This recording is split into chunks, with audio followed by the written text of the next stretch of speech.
Hi, I hope you're good. Today we're exploring those waves, those ripples that we love to do in my classes, and we're going to bring it into a flow, but we're also going to be focusing on a standing balancing posture. So it's kind of the complete opposite of what you'll be doing whilst you're flowing in classes with your sequences, but I think it's really good sometimes to do a pose that's completely the opposite and completely different from kind of like the style or the theme that you've been working on, to really break it up and so that you don't kind of overwork the same areas of the body, or it can just be really tiresome for the mind as well. So whenever you're ready, we're going to get warmed up and we're going to get straight into it. Let's get started. Start off by laying yourself down on your yoga mat there on your back, and palms of the hands can either face upwards towards the ceiling or palms of the hands on top of the belly. We're just closing the eyes and connecting here with ourselves, what's going on right now today, and just tuning in. I think that's really important, to take those few moments or however long really to check in with yourself and just acknowledge how you're feeling, how you're doing.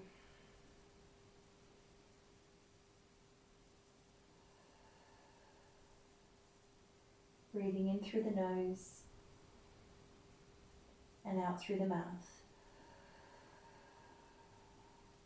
Allowing the shoulders to move away from the ears, and you can kind of wriggle the body or the hips to allow it to acclimatize to being grounded and down towards the floor. And whenever you're ready, we're going to take both knees in towards the chest, so feet off the ground, and you can hold onto the knees or onto the shins. Give them a light squeeze and hug there in towards the body. We're going to turn it into happy baby next. Open the knees out, super wide out towards the side, and soles of the feet face up towards the ceiling. So you can hold on to the feet, ankles, or perhaps even the hamstrings. Just kind of see what feels good for you. Try and lengthen that tailbone down towards the floor, and again roll the shoulders away. So I generally kind of do a gentle little pull on the legs or on the feet to provide a bit of resistance, so that way I'm not really passive in the pose and just hanging out here, which is also really nice as well, by the way. But I try and be really active as much as I can, and even drawing in through the pelvic floor muscles. So I'm going to let go of the left leg, and you can either just bend that left knee, touch the left foot towards the floor, or perhaps extend the left leg all the way out or in front of you. Press down through both butt cheeks so you're not kind of tipping over to the side. And you should be in half a happy baby, it could be called, or perhaps it could be perceived as like a lizard lunge tipped upside down. Then we're going to change sides, so we're going to catch back on to that left leg and do the same on the other side. So just be a bit more patient there with the hips or with the inner groins even. This side feels a lot more like it needs a lot more work than the other side. Maybe I've been neglecting this side of my body. Do you ever get that?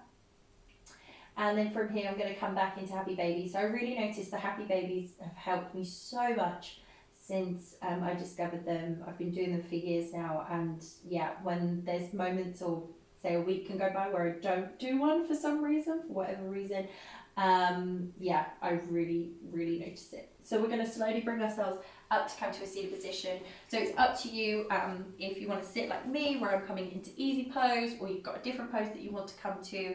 But we're going to take a twist. So sit yourself up nice and tall. So try to roll the shoulders back, lift up through the crown of the head. We're going to breathe in, reach the hands up towards the sky, and start that twist. So it doesn't matter which way you go, does it? Because you're going to go the other side anyways.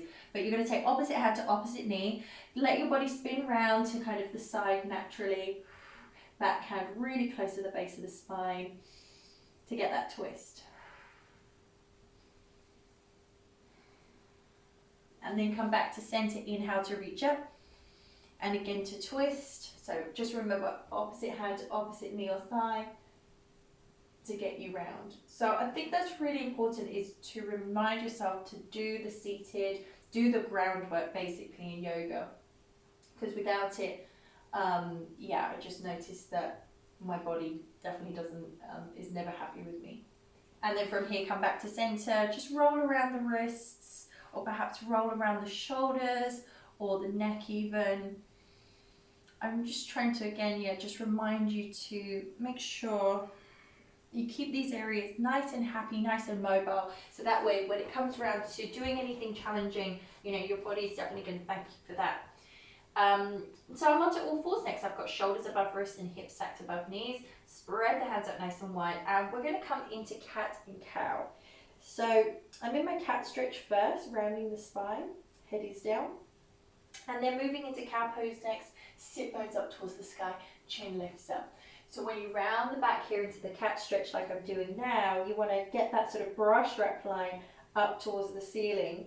And then when you move it into cow pose, you want to get this nice stretch of the abdomen and of the whole front body, really, throat as well. Hence why I'm talking a bit funny.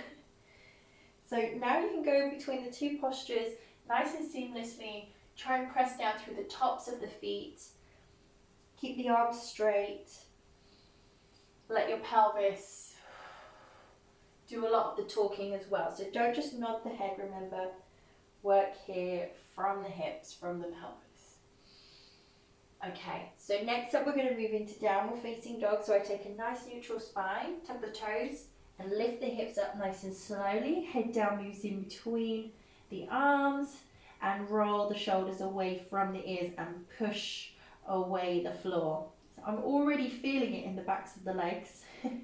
The calves are saying that they're very tight today. So we're going to inhale, lift up really high onto the balls of the feet. Your bum should go higher in the towards the ceiling, and then lower the heels back down as far as they want to go. Again, inhale to lift up onto the balls of the feet, and then on your exhale down. Again, inhaling to lift up, and exhale to slowly lower. So we're going to lower the knees down towards the floor, and this time you're going to push back into child's pose. So big toes touch together, adjust the knees if you want to, and arms can reach out there somewhere in front. Sometimes I like to stack the hands either on top of one another or flip the palms of the hands to face the ceiling. That's really nice as well. And I really like that adjustment where, you know, if you live with someone where you're in child's pose and you can have the one hand resting there on the lower back and kind of guiding that lower back down just a little bit, that can be a really nice stretch out, believe it or not. It doesn't, you won't think it would be, but it is. And then from here I'm going to slowly come up. Now what I want you to do is, next up you're going to go into downward facing dog, and you're just going to do a vinyasa from here. So come up onto all fours, lift the hips up into your downward facing dog, then walk the feet towards the back, or you can shuffle the feet back into a plank of your choice. So I'm in a regular plank, but you can do mermaid plank if you want to. And then I'm going to push the toes forwards, then the elbows, chaturanga dandasana down, and an extra little push to get me into cobra. So roll the shoulders back, really express the heart, lift it up towards the sky, firm the buttocks and the legs, and then I'm going to push the bum back and up into my downward facing dog. Again, coming into plank, chaturanga dandasana down, cobra rising, downward facing dog. One more. Plank, chaturanga dandasana down, and cobra rising. This time push back into child's pose, and I just want you to roll around the wrist. So it could be that you're not quite in child's pose, or you're kneeling at this point if you want to, but I would definitely massage the wrists at this point, okay? Because next up you're going to start finding your little spinal rolls, the waves there. I really want you to explore that. So if you struggle with these, please don't get disheartened. It's just about finding out how to mold your body in your own way. It doesn't have to look exactly like mine. So I'm going to start off where I'm on all fours, and I just want you to round the back into your cat stretch. And then kind of push back. My head is still down, and then forwards again. So now your shoulders are above your wrists, okay? So backwards and forwards, like you're doing a very funky cat stretch, okay? Because what's going to happen is next is you're going to come up into your cat stretch, round the spine, keep taking your weight forward so your shoulders go ahead of your wrist, and then your hips have got nowhere else to go apart from to move down, and you turn it into cobra. Then you're going to push your weight back into a child's pose. All right, so what I prefer to do is have the knees and the big toes pretty much touching together here, because I don't want my feet to go wider at the back. So I'm going to lift up into my cat stretch. And then when I've got nowhere else to go apart from forwards and downwards, the hips move down, forwards and down, and the heart lifts up to turn it into cobra. And again to push back, like you're doing child's pose. And again to round, come up, and into cobra. Okay? So problem areas could be if you're in child's pose and your hands are too close to you, your arms might be straight but you've not got them extended far enough that you can get to this point and then it really feels like it's just crippling your wrist and you can't move forwards anymore. So I'd walk the hands further forwards or too far forwards, and you might feel that you're kind of just dumping the pelvis down and you're not quite sure what to do with the shoulders. So practice this a few times. You're looking for about 5 to 6 if you haven't done them already. And what you want to make sure is that you map out the distance between your hand and knees that works for you. But you can see now that I have mapped out the distance for me, I don't need to move the hands, the knees, the feet. The movement can just continue. All right. So I really hope you're doing these maybe a little bit slower than I am as well. I would highly recommend that because you're not looking to really speed them up. And I do speed these up a lot of my videos on Instagram just to try and fit it in with the the rules that Instagram, the social media has. However, I don't move at that speed normally. I move a lot slower. Okay, so once you're in your next cobra, I just want you to roll the chest and heart down towards the floor. Bring the big toes to touch together. Lengthen the tailbone, navel to spine. Reach your arms forwards or out to the side, depending on your space. And lift the arms and legs out, coming into locust. So really strengthens the whole back body, this one. Maybe you can rest the hands by the sides of the thighs. If you lift too high and it's straining your back or you're breathing, just lower down a little bit. You don't have to go, to your highest point. I know I can lift higher than this, but it's not good for my body. And then from here, I'm going to take the hands by the sides of the chest, feet come down and push back into child's pose. And this time I'm modifying it so that the knees are really wide, big toes touch together. I much prefer this type of child's pose personally. I think, anything to do with sort of the hips being nice and open works really well for me. So you let me know which one you like. So we're just taking 3 deep breaths.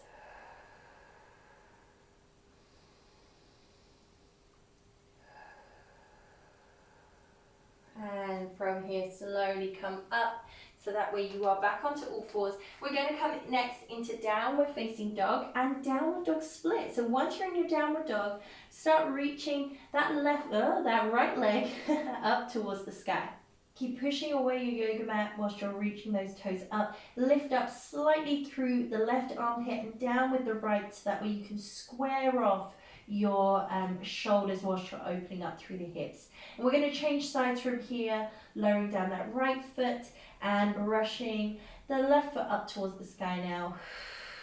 Keep pushing away the mat. And again, if you're worried about the shoulders kind of really seesawing, straighten out the arms, lift up through the right armpit and down with the left armpit just slightly. Good. Now we're going to lower that foot all the way down. Come up really high onto the balls of the feet and walk the feet forwards in your own time towards the hands or the hands towards the feet. You want to be in Uttanasana, forward fold, feet hip distance apart. You can bend the knees and hang heavy, or perhaps straighten out the legs a bit more or fully. Coming down into your forward fold, roll the shoulders away from the ears. Navel to spine. We're going to push away from the shins now, and inhale, lift up halfway into Ardha Uttanasana. And then on your exhale, forward fold back down. And again, inhale to lift up halfway. Exhaling, forward fold. So try not to round your spine. Almost see it as a little bit of a cat stretch here as you lift the chin, chest and heart up. On your exhale, forward folding. We're going to rise to standing, bend the knees. Let the arms drop down nice and heavy. And round up the spine. Super slow motion. Roll the shoulders back, reach the arms up. And bring the hands to come down to prayer. So you should already be somewhere at the head of your yoga mat, but if you're not, then of course get yourself there. You want to be standing nice and tall in Tadasana, just feeling a sense of being tall, being lifted, maybe even being rooted. I think for everyone, they have their own interpretation of the postures and what it means to them. And if you're like, what? That makes no sense. Like, trust me, you'll get it. One day you'll go, I know what you mean now, and that's okay. That's absolutely fine. So whenever you're ready, from Tadasana, however you want to see it, whether you're standing nice and tall, you're rooted, you're feeling connected, I want you to inhale, reach the hands up towards the sky. Exhaling to forward fold down. Inhale, lift up halfway. And exhale to forward fold. We're going to bend through the knees and step back with that left foot going into low lunge. Stay on those fingertips, roll the shoulders back. Take some nice deep breaths, or you can move around. And as we do in my classes, you'll know if you practice, especially like face-to-face or my live classes, we do lots of this type of stuff to kind of warm up the body and get nice and kind of just prepared, basically. All right, so we're gonna lower the back knee down towards the floor when you're ready and lift up into a low crescent lunge. So you should have either hands to hips if you want to keep it to low lunge, or arms up towards the sky. Take that sort of imaginary beach ball in between the hands. I feel like I'm wobbling all over the place.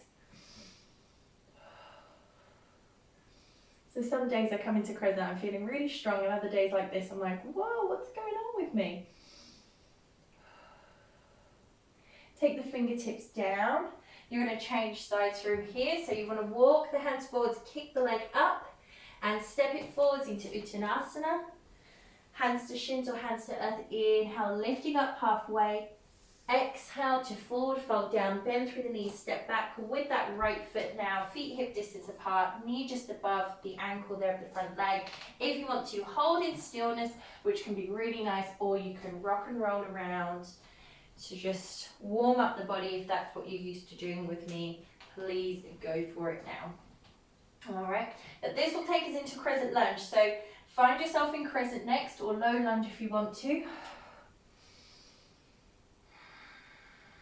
If things are just feeling like too much today, hands onto hips. You know, don't worry about the arms reaching up towards the sky and like the back bending element to it. You know, shave off some of the work for yourself. Keep pressing that front foot deep into the mat. Then you're going to slowly take the fingertips down. We're going to change legs. Kick up to step forwards. And forward fold. Inhale, lift up halfway. Exhaling to forward fold down. We're going to step back into low lunge. Remember, the feet are hip distance apart. You want to feel really strong in the legs, ready to slowly rise up into your high crescent lunge. So really root the feet down. Keep pressing, and particularly the front foot deep into the mat. Now we're going to hug the ribs in, hands just above the shoulders so I'm not back bending, and I'm going to inhale to straighten out this front leg as best as I can, and then re-bend into the knee. So we're going to do that a few times.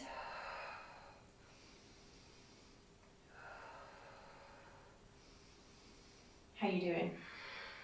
Press down through the big and second toe particularly. Try and find a little speck somewhere that you can focus on if that helps you out with your balance, or alternatively, take hands to hips if you feel like you're really kind of thrown off balance with this one today. Now, what you're going to do is you're going to be taking the left hand down towards the floor, right hand up towards the sky. And open up the chest and heart, move the body away from that front leg. Then we're going to change sides, right hand on the inside of the right foot, let the arm and the leg here on the front touch one another, pivot the back heel down, left hand up towards the sky. Lots of breathing. And then from here, hands either side of that front foot. Now, you're going to press the hands deep into the mat, push away the floor, start rounding the back slightly like you're doing a cat stretch to free up the leg and take it up into downward dog split. So you should have the right leg up towards the sky. Take the foot down and shuffle the feet back into plank pose. Chaturanga Dandasana down, Cobra rising, downward facing dog. Up really high onto the balls of the feet and walk the feet forwards towards the hands. So we've got the other side to do. Uttanasana, Ardha Uttanasana, inhale, exhale, forward fold. Bend through the knees, step back with that right foot, feet hip distance apart, rising up into that high lunge. So just remember, if you've gone into crescent, there's nothing wrong with that, but when you're doing your reps, I personally wouldn't be in a back bend for that one. So just keep the hands above the shoulders, hug the ribs in, navel to spine lifting up, and then down. So it looks really simple, but you know, especially if you're having a bit of a wobbly day like me, then you might feel you're a bit all over the place. So you can take hands to hips if you want to, or don't do as many rounds, just hold that lunge if you want to stick with me, but you're like, no, I don't want to do these today now. Nice deep breaths. Okay, so let's do one more. We're going to be taking right hand down, left arm up towards the sky. Really expand through the arms, through the chest. Look up towards the ceiling and push into the back heel. And then we're going to change sides. So we've got left hand on the inside of the left foot, left leg, pivot the back heel down, side angle pose. Don't stick the bum out, lengthen the tailbone towards the heel. Good. Now we're going to take both hands down and both hands should be either side of that front foot. I push away my mat. I start broadening the upper back, ready to take it up into downward dog split, left leg reaching up towards the sky. Then I'll shuffle the feet back into plank. Chaturanga Dandasana down. Cobra rising, and this time I'm going to push it back into a child's pose. So I just want you to find your balance once again. A really nice symmetrical posture can really help you with that, if, you know, if that's what you associate balance with.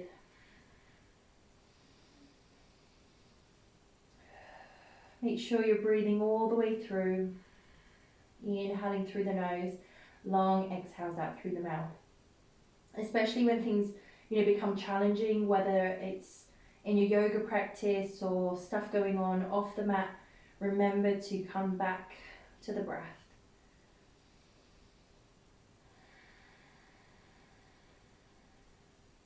Okay, so this time you're going to find your spinal roll via downward facing dog this time. So what will happen is you'll be in downward dog. I'm going to get you into a very sort of high plank, or some people call it like a cat plank. I've even heard it called, whatever the name is, you know, people make up these names because they've got to call it something. You will be in plank, but also your cat stretch is what I'm trying to say. So I really want you to have the head down, the back is rounded, ready for you to come into Cobra. Are you ready to give this a go? So don't worry if it sucks the first time. I think that goes with everything that we try and do when we do yoga. The first one always sucks, unless you're lucky. So we're in downward facing dog. Roll the shoulders away from the ears. Neck is nice and long. Hug the ribs in, navel to spine. Come up really high onto the balls of the feet, because that's where it starts. And then you're going to take your weight forwards and round your spine. Your head is down, so your gaze point should be beyond your legs still, or through the legs. And you can see I've shifted my weight forward, so my shoulders are above my wrists. And then what happens is I've got nowhere else to go, so I'm going to take the hips down, the knees touch the floor first though, as my little soft landing. And then I change my back position now, my chin is up and I'm in cobra, okay? So you're going to do that all over again. So push the bum back into your downward facing dog. That again, come up really high onto the balls of the feet, round the spine into your cat stretch, take it forwards, high plank, and then knees come down into your cobra. Let's do that again. You ready? You should be able to flow into it. One more time. Up really high to the balls of the feet. Round the spine, head is down, weight is forwards, over the shoulders, and then knees come down first, then the hips move forwards and down, and the heart and the chin lift up. Now we can flow into it. Are you ready? Let's go.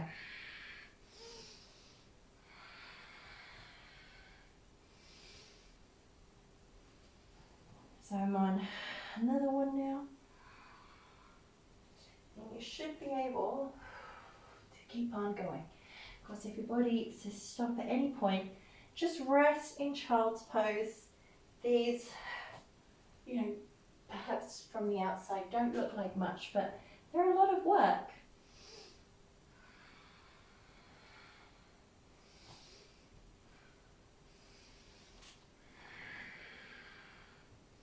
And what I really like about these is it's up to you how much you want to like exaggerate the movement, how much of a flow you want to bring to it, and that not every single one that you do has to be the same. You can always go back to the milder version here from all fours instead if you feel that it's getting too much, so you don't have to do this one that we're doing now if you feel like you're not ready for it, or perhaps you just don't like it. So we're going to do one more.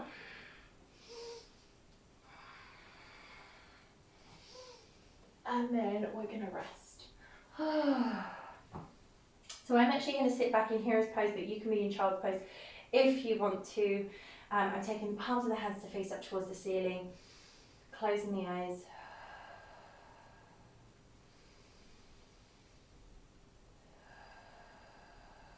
Just taking a moment to connect with the present and allow all those sensations through that movement just to, be digested. Especially if you're not used to it, it can feel so strange.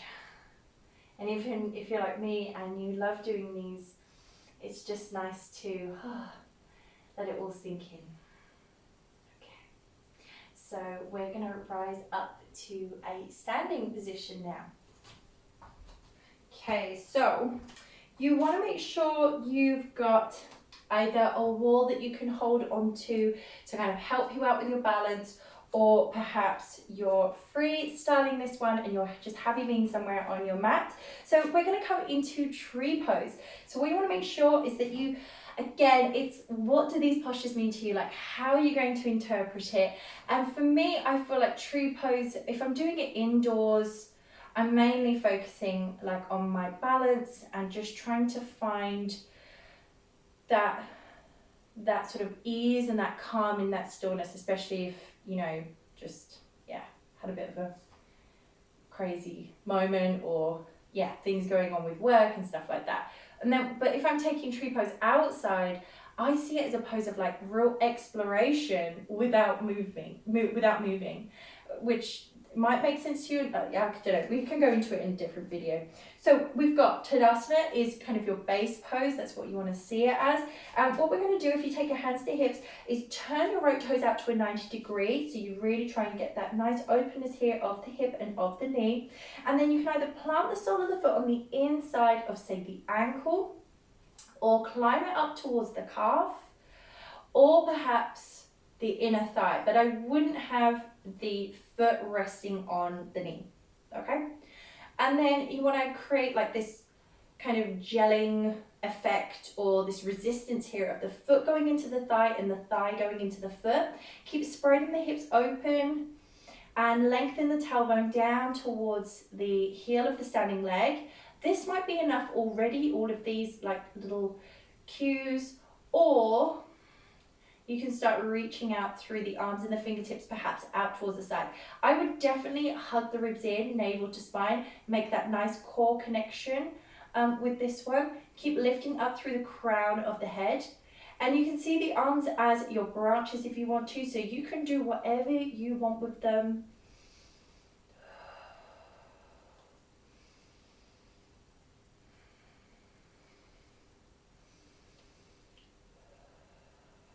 Maybe hands to prayer towards the center of the chest.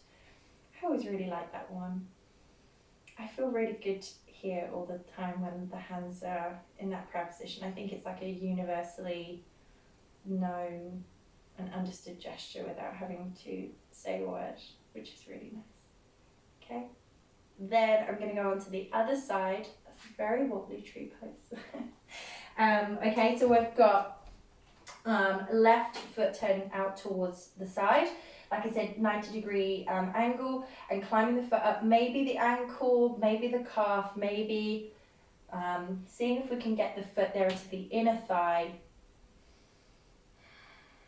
Stay as calm as you can. I know that sounds really obvious, but try not to sort of worry too much. Lengthen the tailbone down. Try not to, make it perfect. And you don't have to have the arms in the same position. You could have like one arm up, one arm down. Please have, that freedom.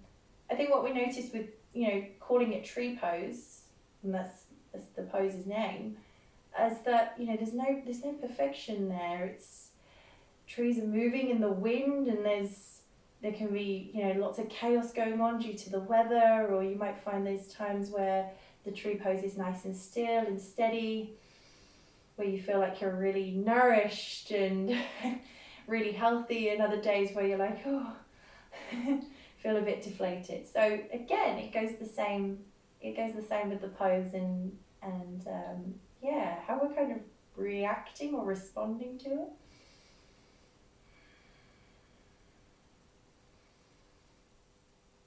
Okay. So next, what you're going to do with your tree is you're going to try and look in between the hands. So on camera, it's going to look really weird. But what I want you to do is don't watch me. You need to be kind of observing yourself. So I'm very aware of that, because in real life in classes, I think it looks strange as it is from a sort of student-teacher perspective, where they're sort of, everyone's watching you and they're like, what's going on in that head of hers? Whereas I think it looks probably weirder on camera, but yeah, just bear with me, okay? So focus on you and don't focus on me. So we're doing the same setup. You're going to come into tree pose. So come into that when you're ready. Okay, so I've got the right leg this time. And then what I'm going to do is I'm going to reach both hands up towards the sky and bring the hands to prayer overhead. Okay? So this is where I need you to tune into you and not to me. My elbows are bent, by the way, so my hands aren't too far from my head. And I'm going to see if this one works with me. I'm going to lift my chin up, and I'm going to slowly look in between the palms of the hands. So you should see that little gap there between the hands. Oh my goodness, my body's shaking. Is your body shaking? It's shaking. I'm going to breathe and find that moment of ease. It's somewhere.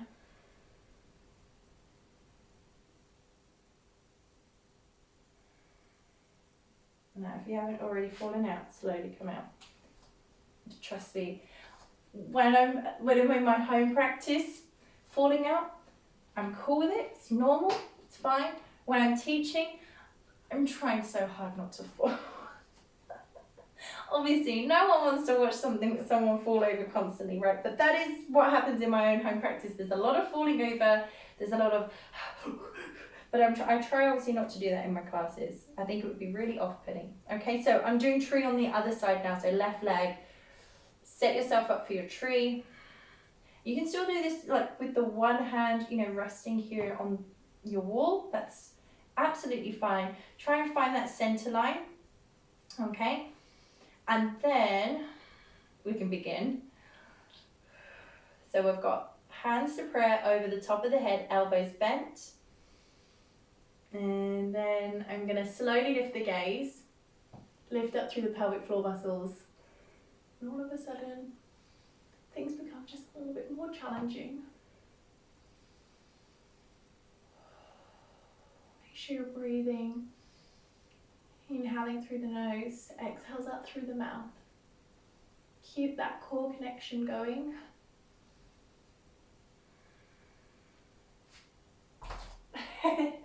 Try to fall gracefully for you there. How does that feel? I'm just gonna, sorry if you don't take simplex.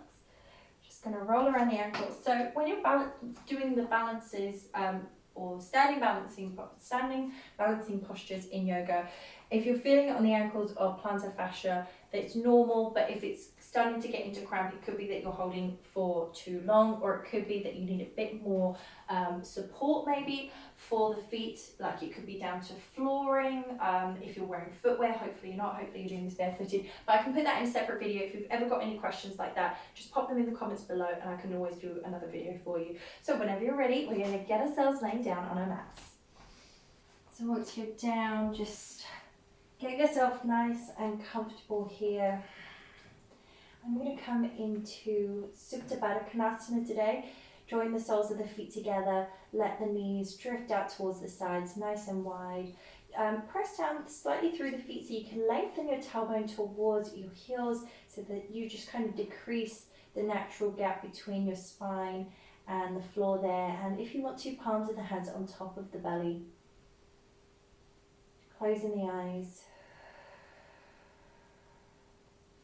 Maybe give the hips a little bit of a wriggle to start off with, just to acclimatise to this new position. And then allow this softness to just happen. So we're often talking about engage this and tighten this up, and I just want you to drop all of that right now. And notice how those sort of words that, you know, come along in marketing and from maybe the health and fitness industry, yoga even, maybe you're with a PT and you notice that they say that to you, are all there for a reason, but also can result in quite a hardness, I find, maybe in ourselves. And we naturally need those shields for protection. Of course, it would leave us extremely vulnerable.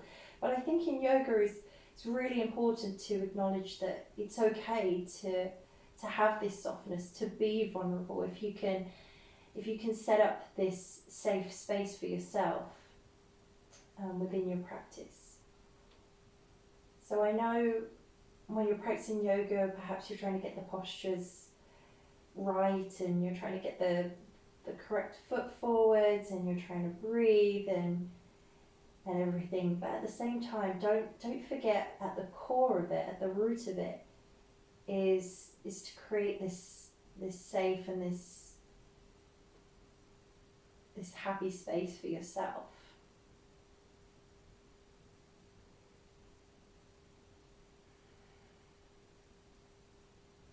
So if the hips are aching or anything, please adjust the legs accordingly. Don't feel like you've got to stay in this position at all. Soften the face and the jaw muscles. Mainly allow your body to rest. Give permission to your body, to your mind even, to rest, to be at peace, to be at ease.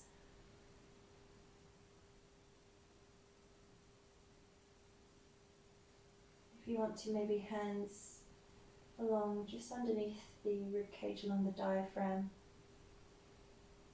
Feeling that nice expansion as you inhale and exhale that deflation.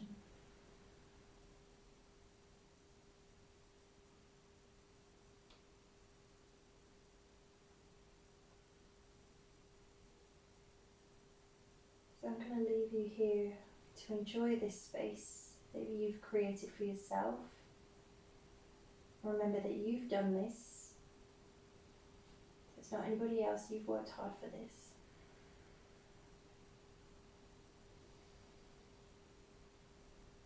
I'll leave it up to you when you're ready to wriggle the fingers and the toes and come back into this world.